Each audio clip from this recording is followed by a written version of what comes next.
Welcome, everybody. Listen, to everybody who decided to tune in, I just want to say thank you, thank you, thank you, and welcome to DTF with Frankie and Herb. I am Frankie. And I'm Herb. So what we wanted to do for you guys was just, first of all, again, thank you guys for deciding to listen. So what we wanted to do here is share our thoughts and opinions on different films, and we want to go deeper than beyond I liked it or not, stuff like that. And we wanted to do that with each other, and we wanted to do that with you guys. Hopefully, y'all will, expand your interests and do different things, make different choices at the movie theater or whatnot. Absolutely. Stuff like not that. To be too picky when you're choosing a movie. Not every poster has to look amazing, as long as it has a good team of, just know this. If it's in the theaters, it had to be greenlit by somebody who trusted this movie was going to be good. Absolutely, man. That's just the best way to put it. Somebody believed in this film. Somebody with money. Somebody with money believed in this film. Yeah. So before we get too much into that, I definitely want us to, I believe that we can probably still learn some things about each other, but definitely want our listeners to get to know us also. And I want them to hear about how, we met each other, and what made us decide to do this. Absolutely. So, I definitely remember it was back in 2020, early 2020 to be exact, right before the pandemic became official. They were sending people home. Henry and I, we both worked at a call center at the time, and they were sending everybody home to work from home with their equipment, and I couldn't work from home for some technical issues, and I believe it was vice versa, right? Absolutely. Same thing with me. I was unable to work from home. Yeah, so we weren't able to work from home, and the next thing I know, everybody was sent home. We were the only ones taking calls in the building. Bro, it was like 4 of us. Yeah, and the training rooms were filled with new hires, and they needed help. So next thing you know, we get pulled off the phones and put into the same training rooms and said, work together, help these new hires. And that's exactly what we did. But before we actually got to know anything more about the training rooms, we got to know about each other a lot, And do you remember what we were wearing that same day? I do remember, man. I walked in the room, or when you walked into the room, I thought you looked really cool, man. I thought you were really cool looking. You had on this, Space Jam jersey. Space Jam, that's right. Space Jam jersey. And Michael Jordan specifically. That's right. OG Space Jam. OG Space Jam. OG Space Jam. And I had to let you, I absolutely had to let you know, bro, I'm wearing some socks. Yeah. Check these out. And I had some OG Space Jam socks on. That's right. Yeah. And we were just like, oh, that's pretty cool. And then, you just left out this burst of laughter. I'm like, oh, this guy's pretty comfortable with me to laugh like that. My goodness. But then next thing you know, I forgot exactly what film we started talking about, but all I knew is that we both got hooked when we started talking about Quentin Tarantino. Oh my gosh. That's when I realized, I was like, oh yeah, this guy knows what he's talking about. This guy knows, I know a little something. He knows his shit, So I was like, okay, hey, you seen this movie? I have seen this movie. Oh, okay, cool. Have you seen this movie? I have seen this movie. I was like, yeah, this is nice.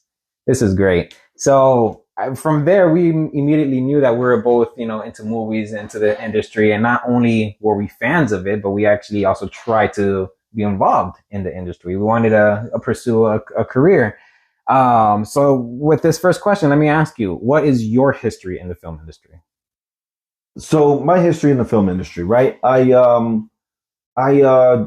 the acting bug like my senior year in high school. I got the acting bug my senior year in high school, and I was out there looking for jobs, and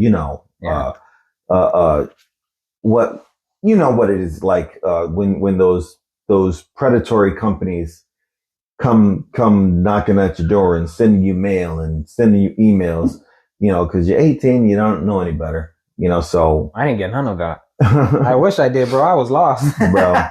bro, you don't wish, man. So I ended up putting a lot of money out when I was only 18. I ended up putting out a lot of money looking for work, looking for acting jobs. Okay, yeah, and right. It wasn't until I watched this episode of Tyra Banks, and she said, if you are paying people for a job, that is not the right company for you. You know, like like Tyra Banks on her show said that a casting director is supposed to be inspired by your look, and they present you to, you know, the people who make the decisions, you know?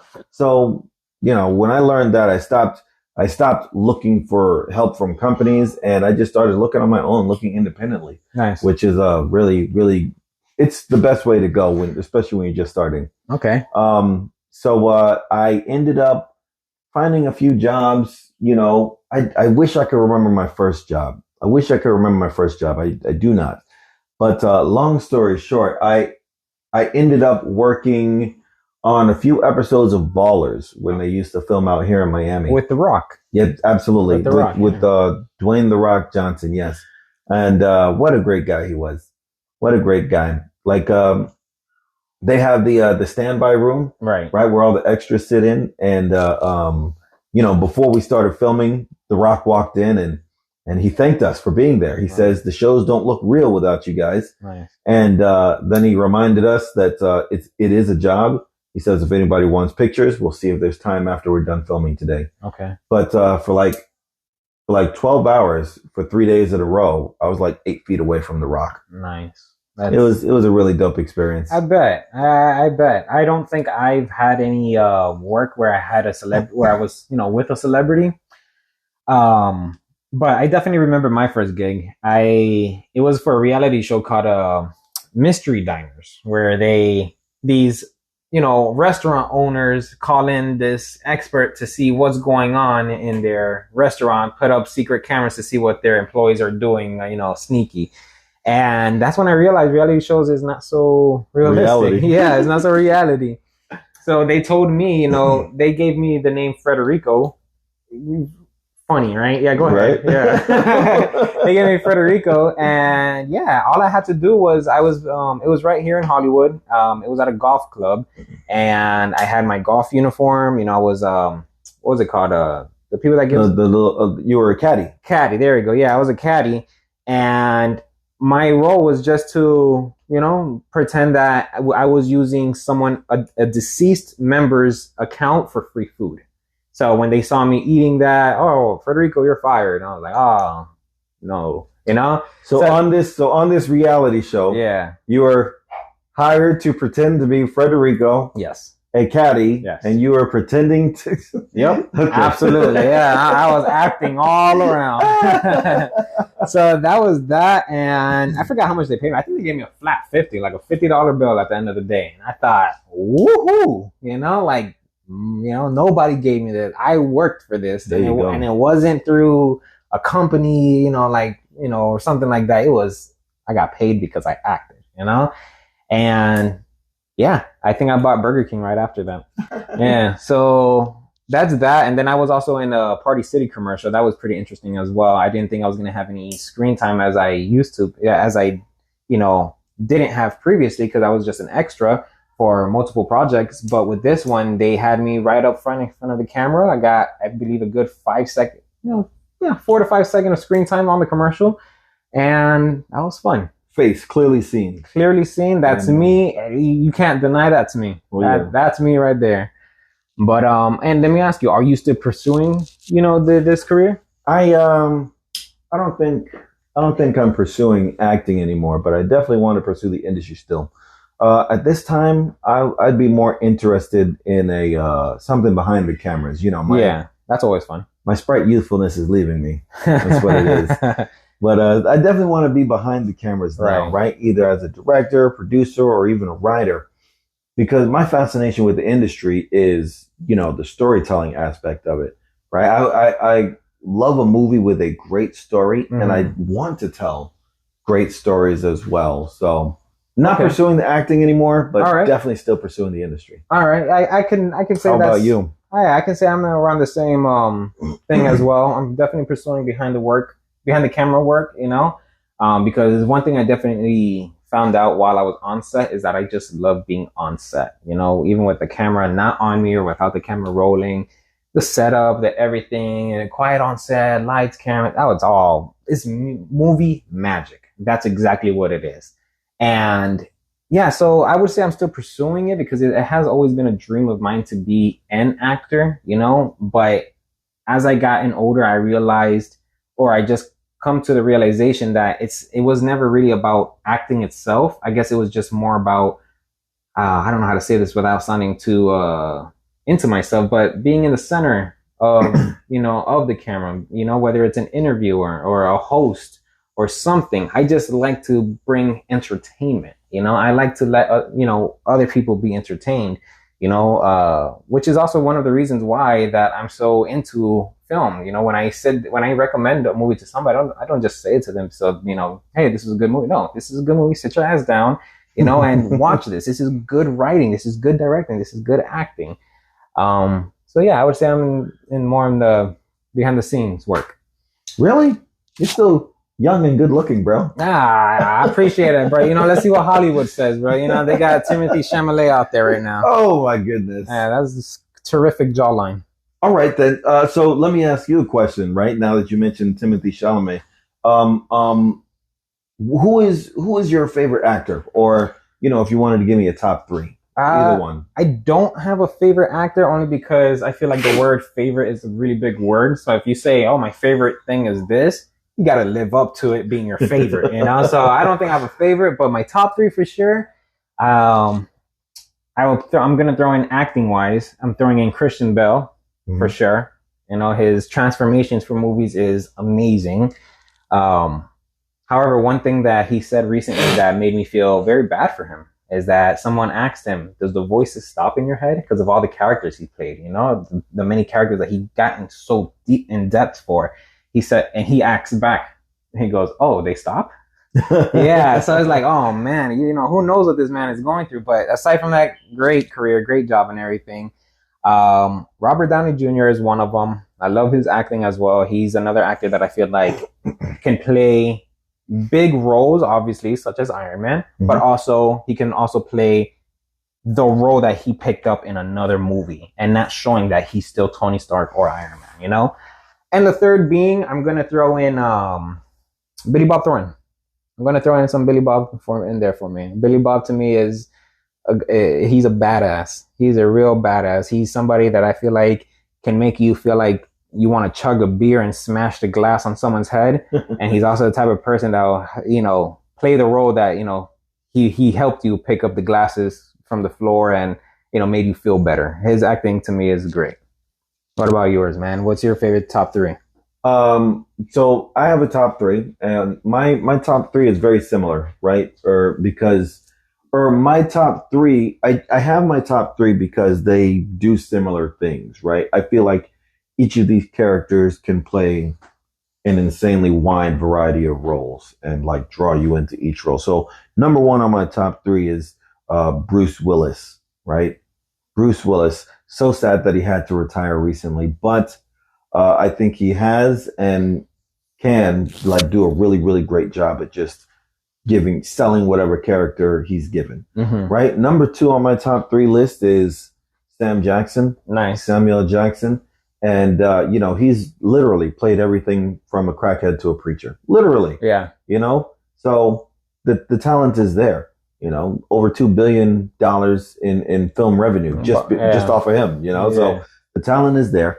And I think number three on my top three would be Mark Wahlberg. Okay. Similar to what you said about Christian Bale, right? I think he can nail any role that he's given, but the body transformations is just taking it to another level, like a higher level of dedication to the job. Quick fact. He was in this film called The Gambler, where he played this ridiculously skinny addict. Scrawny. And while he's filming The Gambler, Michael Bay calls him up and says, "I need to do some reshoots for Transformers." And what does Mark Wahlberg do? Bulks back up to do the reshoots. Shit. Oh my goodness. That's insane. That's dedication, honestly. Exactly. Hey man, when you want that money, you get that money. Oh my goodness. And who would you say is your favorite director? Even though I feel like I already know who it might be. I think you know who it is. Yeah? Right? I think you know who it is. Let's say it on three. 1, 2, 3. Quentin Tarantino. There it is. Oh yeah, man, Quentin Tarantino. Like I said, my thing about the film industry is the storytelling side of it, Yeah. and the level in which Quentin tells a story is just absolutely phenomenal. Mm-hmm. You know, and I would love to be able to do something like that. You know, my favorite Quentin Tarantino film is The Hateful Eight. Oh, nice. That's a great one. It is a great one, and it's my favorite movie because, you know, a few characters, right? Like six or eight characters. Yeah. Right? 8 characters, and an entire story is told in one room. Yeah. Oh my goodness. Yeah. No, there's no scene changing. If anything, it's just a camera angle that changes within the scene. Bro, the movie was Quentin Tarantino. That's my favorite director. Same. I agree. My first Quentin Tarantino movie that I've seen was Kill Bill, and obviously, when you're a young, you know, a young man just watching, you know, a woman kick ass, slicing here and there, I thought that was the coolest shit I have ever seen. And then what? I found out there's a part 2. Play that, you know? Yeah. I saw that. Cool. Done deal. You don't even got to sell part 2. I saw part 1. You don't even got to sell part 2. Yeah, for real. Part 1 goes harder though, of course. But yeah, and then the next one was Inglourious Basterds. Storytelling wise, Inglourious Basterds is the one for me for sure. Yeah. Inglourious Basterds. Oh yeah, absolutely. To the fact where I thought that's how it was a historical movie. Yeah, obviously it's based in a historical time, but I thought the movie itself was based on a true story. I thought Hitler died like that. I thought they shot him up, and when I found out how he really went, I was sad. But yeah, the man. That's the man. With that movie Inglourious Basterds, I feel like Quentin Tarantino could have create a whole new genre. Oh yeah, of film, alternative history. Oh yeah, like real events but just told differently. Man, yeah, absolutely. I wish he didn't have to retire. For real, I got pretty bummed out, but it's all right. It's cool. And let me ask you, if you were to be working on set, in front, or even behind the camera, what actor would you like to work with? A person I'd like to work with, in any form, in this industry would be Jamie Foxx. Actually, Jamie Foxx. Jamie Foxx would be somebody I want to work with. Jamie Foxx is just a beast. Yeah. You know, quadruple threat. You know, he's a comedian, singer. He plays instruments, and he's an actor and a producer as well. And a great impressionist too. Exactly. Impression, like, come on now. He's a 6x, 7x threat to anyone in the industry. Absolutely. If he weren't so hip and keeping up with whatever's going on, he could be at the same level as Prince. Oh yeah. You know, like if he were a little more eccentric, I think that's the word I want to say, eccentric. But whatever that word is, I'm sure some of you know what word I'm trying to say. Right. But if he were like that, he could be at the same level as Prince. Absolutely. You know, Jamie Foxx is a beast. He's got potential. I would love to, like, being next to Jamie Foxx. I'm sure I could learn a lot too. Okay, yeah, absolutely. At least for me, if I were to be working with an actor on set, on or off camera, I know I said Will Ferrell, Jack Black, but one person that I did think of that I would truly think would be great in the sense of making a movie would be Chris Evans or Chris Hemsworth, or both Chris's. Honestly, I think they're. I truly do believe that obviously it is the right now on who they are. You know, we know them as the famous Captain America and Thor and whatnot. Well, and they know Chris Evans for Captain America. I remember Chris Evans from Not Another Teen Movie. Not Another Teen Movie, yeah. And I don't know, they just both look like the type of people that can make both a great action film and a good comedy film if the film were to be in that direction. And speaking of direction, what director would you love to work with if it wasn't Tarantino?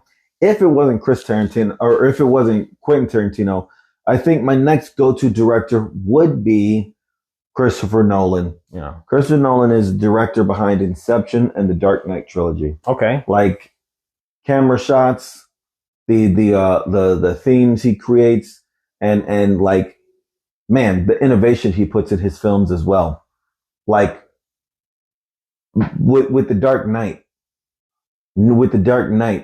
When you think of the Batmobile, you typically think of the classic Corvette style, right, long car with the wheels in the front and like 4 wheels in the back or whatever. And Chris Nolan said, let's make it a tank, you know? And then Inception in the movie Inception, there was that scene where they were fighting Oh and yeah, the room was rotating. They built a spinning hallway that was to shoot insane. that. That was Oh my crazy. gosh, the innovation behind Chris Nolan's work is just so. I feel like I could learn a lot from him as well. Absolutely, yeah. If I had to choose, aside if it wasn't Tarantino, I would go with somebody as fun as the Russo brothers. Definitely the Russo brothers. Aside from them, obviously doing Infinity War and Endgame, they did this movie, Extinction. Have you seen that one on Netflix with Chris Hemsworth? You mean Extraction? Extraction. Oh Lord Jesus, well edit that out. Extraction. Oh, look at this guy. Extraction. That's a real fun movie to watch, at least in my opinion. Let's see.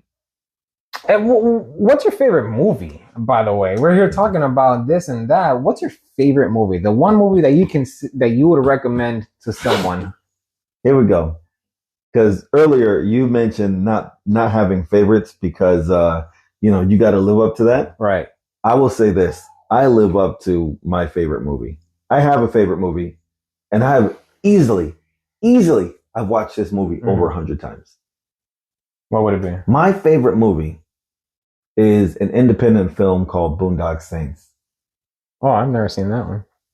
It's what a very good movie. Boondock Saints is about two I believe they're Irish brothers, Okay. and the film takes place in Boston. But there's two brothers who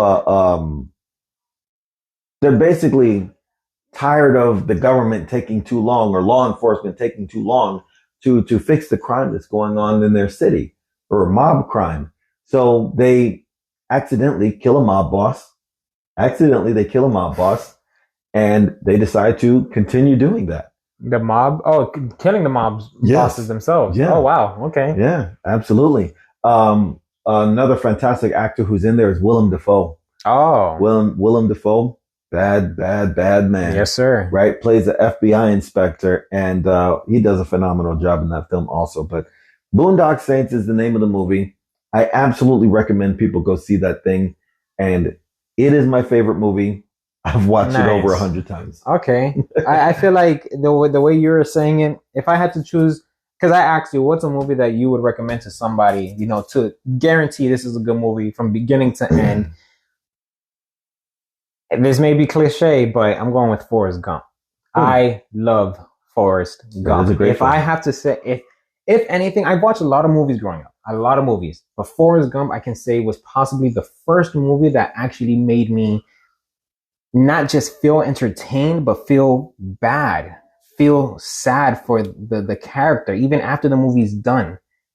I felt bad because he didn't, keep Jenny at the end. Jenny died, so it's like, what? Like it made you think, what else happened to Forrest after the credits rolled out? What else? I want to know more about this person. And aside from that, like if I were to recommend it to somebody, it's because of one, storytelling. Mm-hmm. It's like a biography, and it's a fake person. Oh, exactly. But the whole movie goes from when he was a kid to him having his own kid.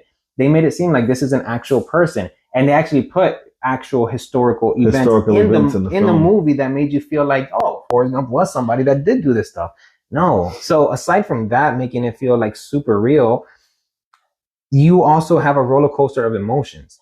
There's comedy, there's laughter, there's sadness, there's anger, it makes you feel different ways. And I think that's one of the reasons why I would recommend it to somebody, because not only would they just feel good, about this one part, but they actually feel a whole lot more, not just towards the story, but towards the character and everything in that sense. Oh yeah, it is a great film. And yeah, and let's stick into the genres now. What would you say is your favorite movie genre? Or at least a genre that you usually aim for? So I'm gonna give you my favorite genre, and it's honestly a tie, right? It's honestly a tie between two genres, right? I gotta admit, I'm a lover, right? Yeah, okay, nice. I'm absolutely a lover. So one of my favorite film genres is romance. I love romantic movies. Love romantic movies. Like happy endings, happy feelings. Really? Okay, nice. Yeah. Intimacy, passion. I love to see it on screen portrayed like really, really well. And I would say that it is also a tie between the biopic. Nice. Okay, yeah, for Right? sure. I love biopics because done right, I would feel like I was there. Done right with the right storytelling, I would feel like I was there. Another movie I've watched several times over was the Muhammad Ali biopic with Will Smith. I haven't seen that one. Oof, sorry to hear that one, dog. Are you sure? It's Will Smith we're talking about. It's Will Smith in 2023. I don't care. I'm just kidding, Will, in case you hear this, man.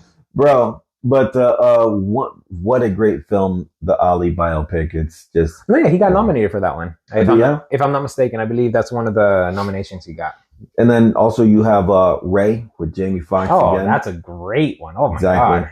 One of my favorite biopics as well is Argo with Ben Affleck. Have you seen that one? I didn't even know that's a biopic. Yeah, it's a biopic. It is the declassified FBI mission to save, I believe it was 6 or 7 American citizens out of the Middle East from the U.S. Embassy. Did not know that. Something was going on over there. The people were like coming up against the governments, and the Americans says, we have some people trapped over there and we need to get them out.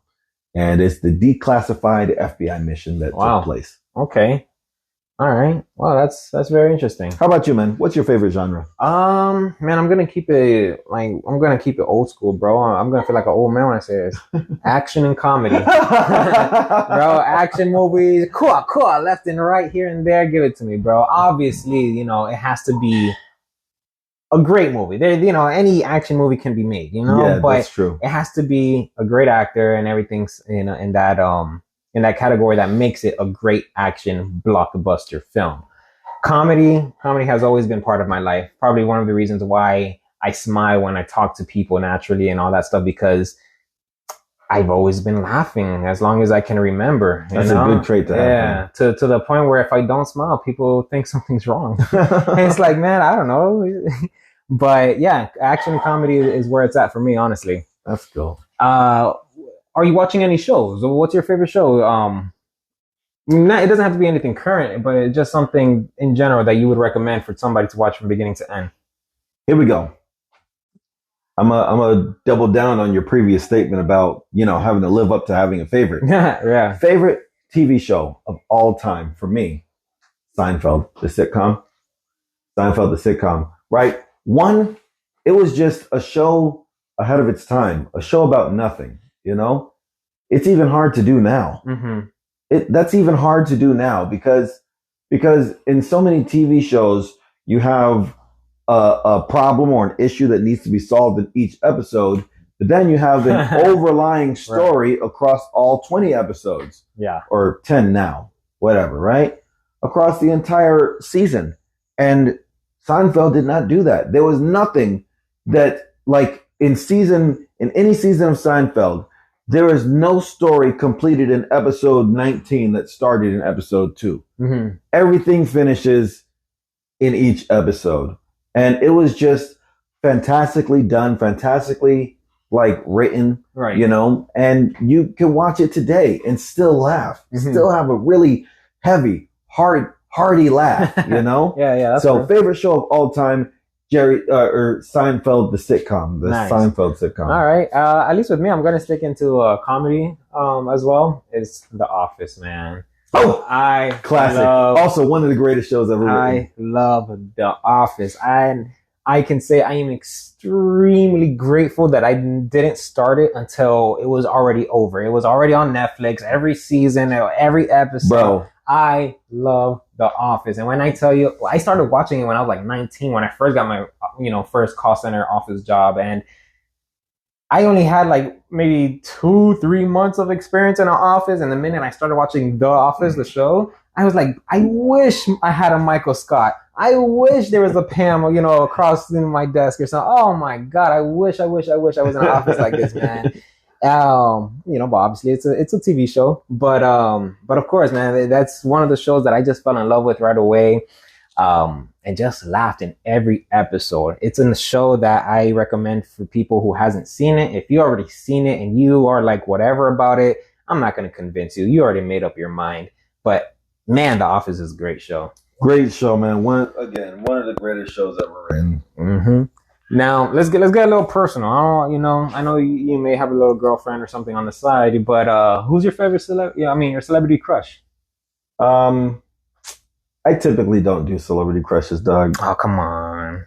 I'm gonna just say who went to mind when I said that. I'm gonna say trauma. I don't typically do celebrity crushes, but if I absolutely had to choose someone, I would say, oof, she's a beauty, man. She's a beauty. Viola Davis. Oh. Zoe Saldana. Okay, yeah. Oh, yeah, absolutely, yeah. Zoe Saldana, just absolutely gorgeous. Nice. Like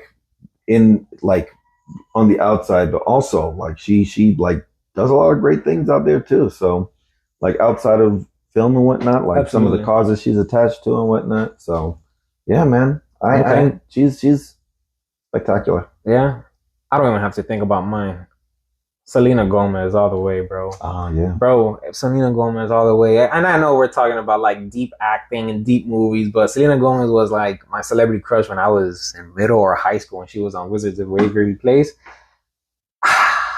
Dude, yeah, no, she was and still is just so. She's absolutely. You're right. So beautiful, honestly. I'm gonna tell you right now. Karina knows. Karina's my wife. She knows that she's my hall pass. Like, and I encourage Karina, like, hey, I need you to pick a celebrity because I'm over here talking about Selena. You need to choose somebody too because I'm not joking. Selena Gomez is my celebrity crush that I would drop you for. No, she knows it's all jokes and games until Selena does want me, right? But but yeah, man, Selena Gomez, she's nice, man. She's beautiful. Justin Bieber missed out. He truly did, honestly. Justin Bieber missed out. It is what it is. Those PR stuff and all that behind the scenes, man. God bless their souls, But Selena Gomez, I love you, and maybe we'll have you on the show one day. Let's see. Are you currently watching anything? Anything on Netflix, Hulu, any streaming services? So what I'm currently watching is a fantastic biographical show. Okay. Called BMF. Are you familiar with BMF? BMF, no. It's a really, really good show. It's about the real life story of Big Meech. You know the song. Rick Ross has a song, and they think I'm Big Meech. Yeah. So it's a song about Big Meech, or it's a show about Big Meech when he was younger. Running the drug game and becoming really, really wealthy off of it. Mm-hmm. So it's a biographical show, and it's really, really good, man. Just again, the storytelling. And in this case, because it's a period piece, right? It takes place in like the late 90s. Okay. Right? Yeah. The costumes. Miami Vice era? No, that's 80s. You sure it was in 90s? Oh, 80s, 90s? Miami Vice is 80s. Oh, yeah. Okay. But BMF is taking place in the late 90s. So late 90s. Yeah. Wardrobe is like on point, man. I love just even the wardrobe. I'm looking at like the hairstyles they were keeping back then, just like the settings. That's one of my favorite things about TV shows also, especially period pieces, is when they take a section of, like current New York and make it look like 80s or 90s New York. It's just insane the way the work that goes into it. I like it. Okay. How about you, man? You watching anything right now? I'm not watching anything as so serious or a biopic like that. I'm currently on the Mindy project. Mindy? Yeah, I know Mindy Kaling. She's Kelly from The Office. Yes. Kelly Kapoor. But yes, Mindy Kaling. Put some respect on the full name. Mindy Kaling. The Mindy Project. That was a show that I've been putting off for a while, specifically because, oh no, that's Kelly. I don't see her anywhere else.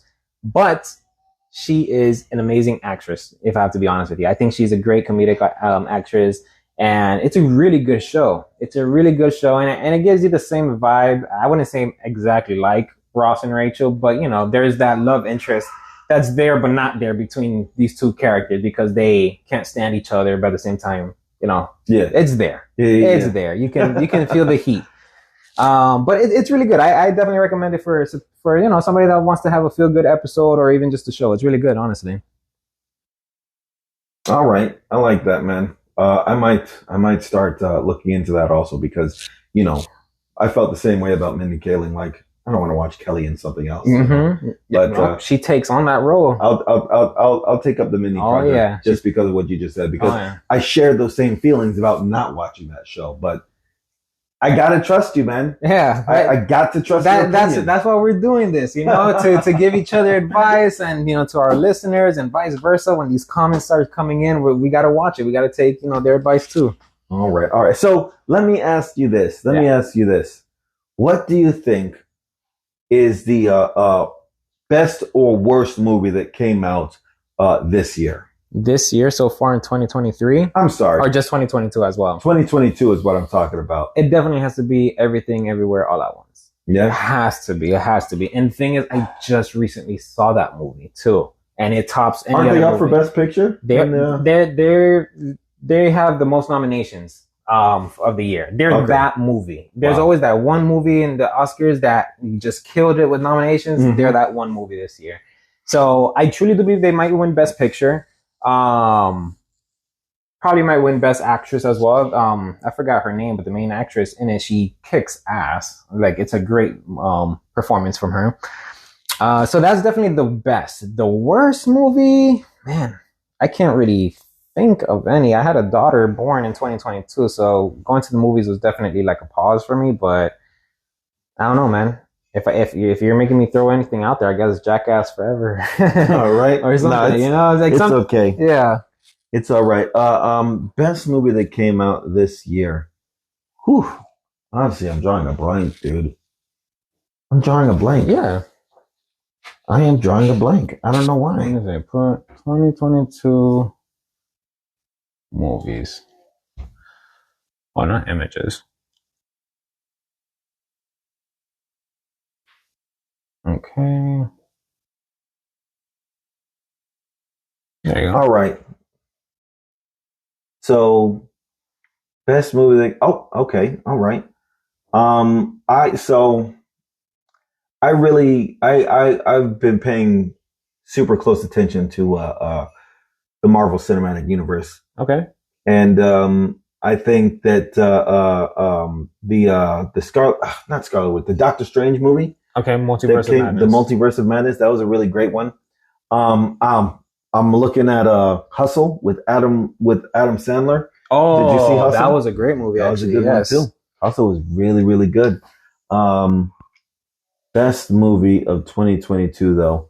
Out of the ones that I'm looking at, Spirited with Will Ferrell and Ryan Reynolds. You liked it? I loved it. Did you watch it? It's to give you a little fun fact about that. Fandango or AMC was doing like a $5 mystery movie. So you pay $5 for a movie ticket for a movie that has not yet been released, and you don't know the movie until you sit down at your theater. And we did it one Monday, and it was Spirited. It was a great movie. An incredible film. What a different take on like the holiday classic of Ebenezer Scrooge. I think that was great. Yeah. Oh my goodness. It was such a great film. I absolutely enjoyed it. My favorite part about that movie was, the ending. Because just in case spoiler alert or something, right? But in the ending, Ryan Reynolds' character is about to die. And Will Ferrell says, there's gotta be a better ending. And they made a better ending. Yeah. Bro. That movie was just amazing. That movie was really, really amazing. It was amazing. To say the best movie this year, I'm gonna go with my good old favorite guy, Batman. Okay. The Batman that just came out with. I think it was great. Matt Reeves, Batman, and I'm thinking of the actor's name. Is Edward Pattinson? Or was his name Edward in Twilight? In Twilight, Robert Pattinson. Robert Pattinson, yes. I was going to say Edward Norton. Wrong guy. But yeah, no, Robert Pattinson, yeah. I was rooting for him when I found out that he was going to be, that he was one of the guys. The Batman? I was rooting for him. I was like, yes, I don't know why, but I want him. It was what a good movie. And aside from it being the whole Twilight thing, he's done a lot of films ever since, and it's great. But speaking of actors, what do you think? Who do you think is an underrated actor? Underrated actor. Underrated actor. Yeah. If you don't have any, that's okay. I had no one from the top of my head right now. You have someone? Oh yeah. Go ahead. Who do you think? Shia LaBeouf. I love Shia LaBeouf's acting. His performance in mostly anything he does is really great, honestly. And I just think he's underrated. I don't think Hollywood don't really like him like that, but man, he is fantastic. He is really great. And I think it has to do with the fact that he's just a real ass person as well, offset, no cameras on him. He's just real as shit. And I just respect that about him, honestly. All right. Okay. Yeah. So I'm gonna have to agree with you on that one then. I couldn't think of anybody else. We could probably backtrack to this. Yeah, for sure. Absolutely. In episode 2 or something. Absolutely. All right. And last question. Is there a movie or show that that's widely disliked by others, but you actually enjoy? Oof. Widely disliked by others that I actually enjoy. Man, I'm gonna go back to well, I can't say that. Which one? I was gonna say Seinfeld, but it's not. That's not true. Seinfeld is actually a really great show. Tell you what, I'm gonna go with